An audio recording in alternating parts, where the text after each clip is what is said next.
Chicago's largest public housing project. 28 buildings, 16 floors each, more than 20,000 certified residents, poor people stacked on top of one another, their problems multiplied, intensified. You carry your children downstairs and they play, and you never know what's going to happen. You know, you be sitting down there playing 1 minute, and whenever the fellas get into a rage and want to start shooting, or, you know, a little scuffle come between them, you have to run, and you can't run to the elevator because who going to wait for the elevator when somebody's shooting? See the mama come down, swept kid brains up right there. I saw all that. See them shot all around the front there, everywhere. I see all that. All out in the playground. Life at Robert Taylor is dominated by welfare, women, and children.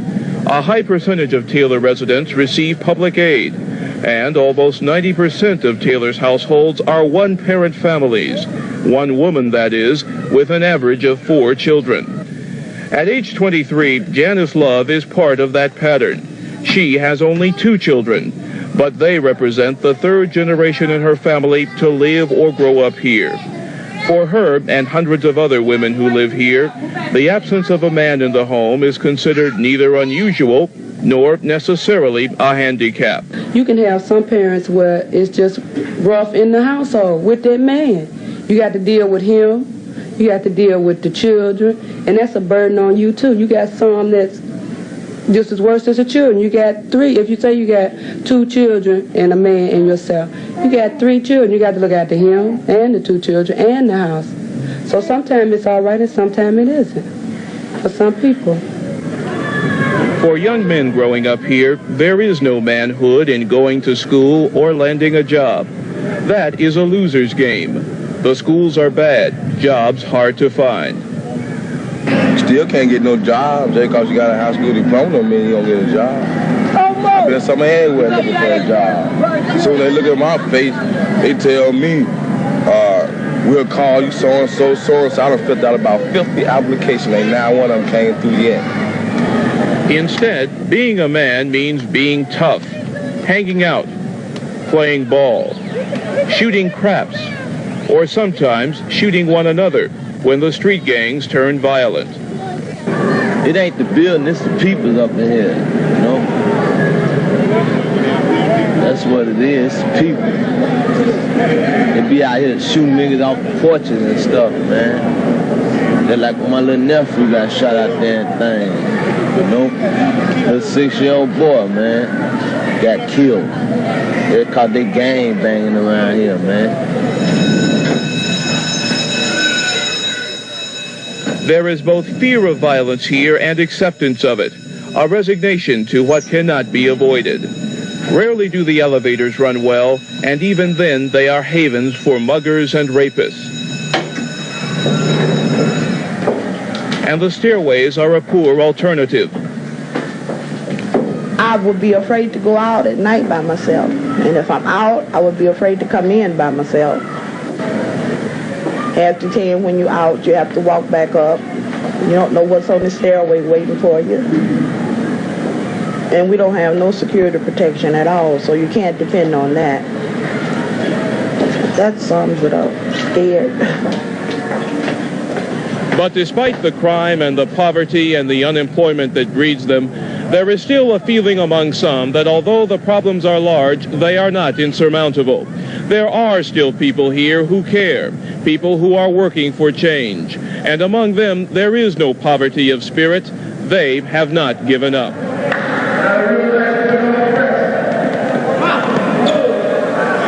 Catherine Wallace is one of those people. Her residents' organization, known as Truth, organized this basketball tournament, one of the few forms of organized recreation in the complex. I would say everybody is a potential victim. That's right. So I think For members of the group, the main goal is to change at least one sad truth about life at the Taylor homes, that no one is ever safe. No. But I feel there should be some protection up on this building. Stop these kids from hanging up under this building. That's right. Because people are afraid to even visit you up in here. That's right. Well, that's why the door right now. Anybody would look around here, they would be scared to even come in here. Police do patrol the grounds, but they are often afraid, say the residents, to venture inside when trouble flares. And residents also deride the ineffectiveness of the few armed security guards. They have people run around said they are security, but they don't secure anything, to my way of thinking. If anyone at Taylor needs no security, it is 69-year-old Alan Abe Bush. He raised a dozen children here, all now successful by middle-class standards. I fear the good Lord. I fear no man. You either do or you don't. Get it. I'm disliked plenty by a lot of them, but I don't care. Youngsters and all, a lot of them don't like me. But that's where it better be. Just that simple. Ain't nobody ever give me nothing. Never no aid, no relief, nothing. They say everybody up here is on aid and relief. I never done it in my life. And raised 12 children. Never give me nothing. And stayed home up in Madison White 47 years. How about that? And she's still there. And so now you can see that it does look more or less like a prison. But people like Ronald Robinson believe the success stories will continue to be scarce here until the management of public housing is cleaned up. For people who don't understand public housing, have never lived in it in their lives, and don't know what the real circumstances are, it's very easy to blame the people themselves. But I know, for instance, that it's not the people's fault that the elevators don't run. Robinson sits on the board of commissioners of the Chicago Housing Authority. Labor unions are getting rich off of public housing. There's special labor laws just for public housing. Again, contractors nationwide are reaping huge profits. So politicians are receiving contributions from the contractors and the labor unions. So everybody is shaking everybody else's hands, and the people who come out on the bottom end are the residents themselves. Change will not come easily to the Taylor homes. It has been this way here for almost 20 years. And for those who have grown up here, those who know little besides idleness and broken homes, violence and broken dreams, this is the norm, a way of life. Yet for those who have the strength, the struggle continues to salvage a decent life, if only for the children. If you don't have any hope, you don't have anything else. We are really not surviving here. And we would like to live, you know. So I have always had that hope that maybe one day we will live and not just survive.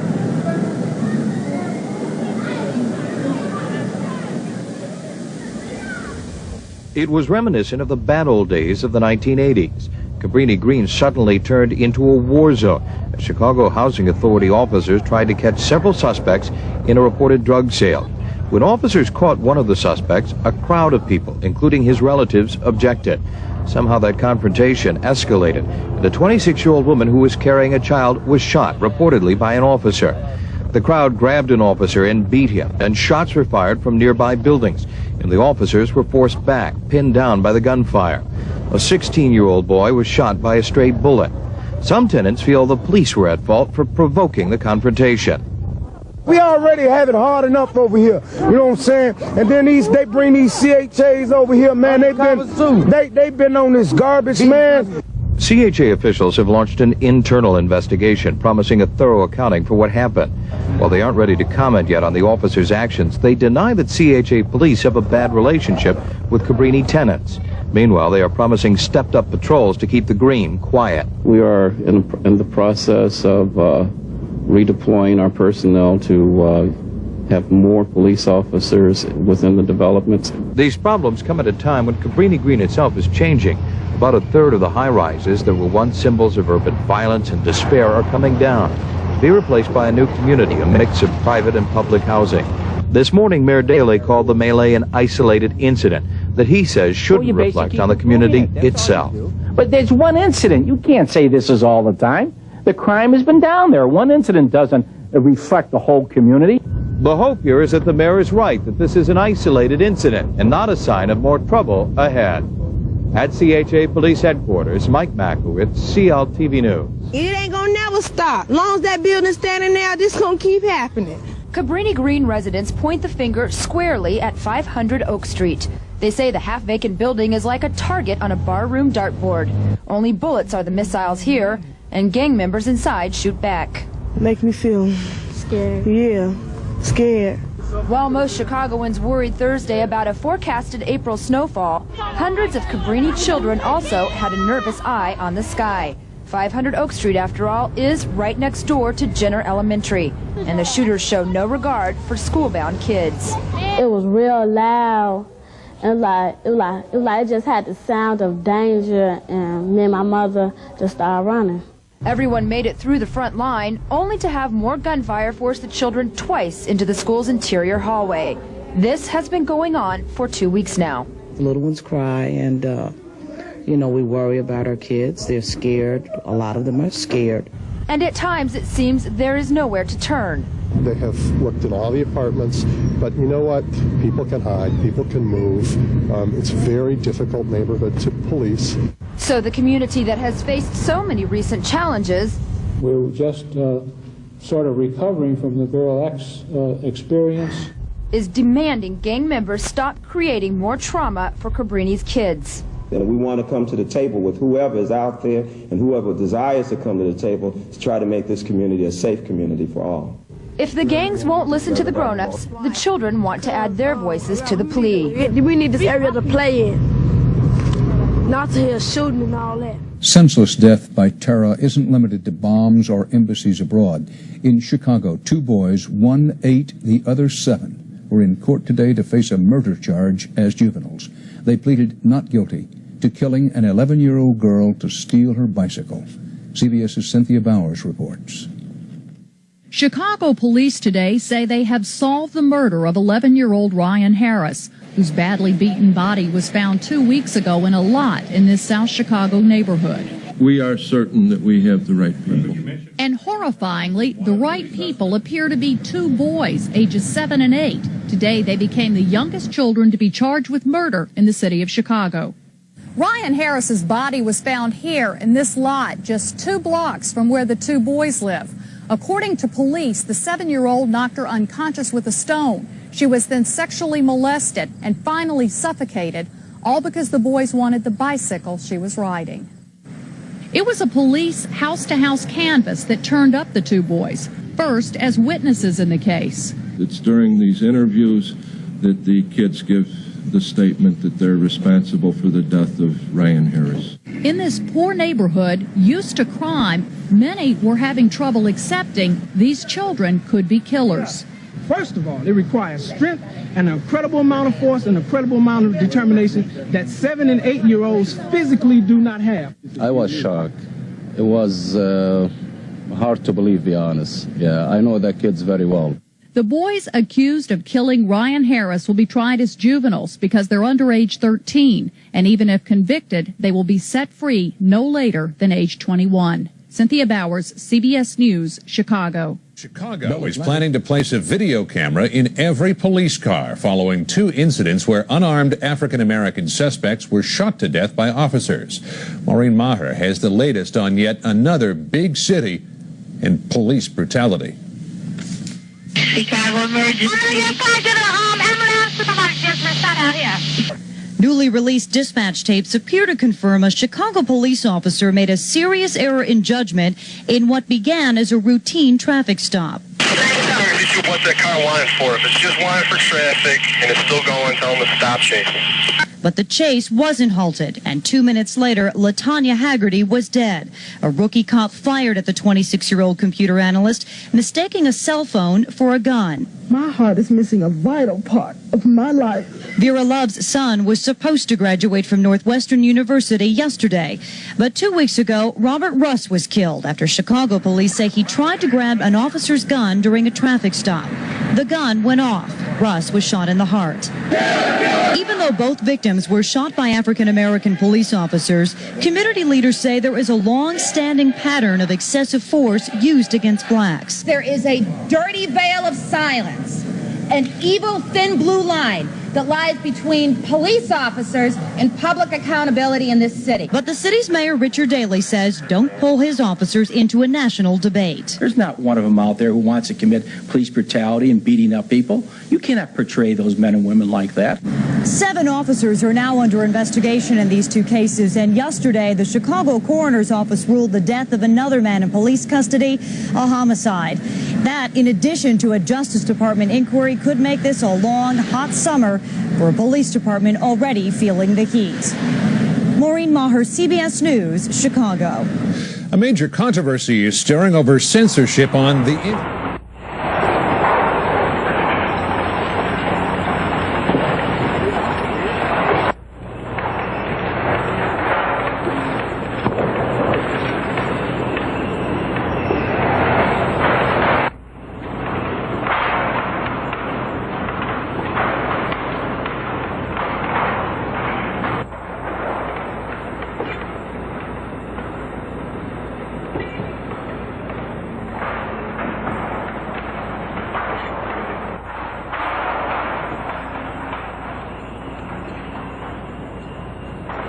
Yeah, this is real excitement. You know, I hope things come out to be better for everybody that lives around here. I lived there on the 8th floor, then I moved to the 2nd floor, then they moved me back here. And now they're trying to move me here. I'm not going.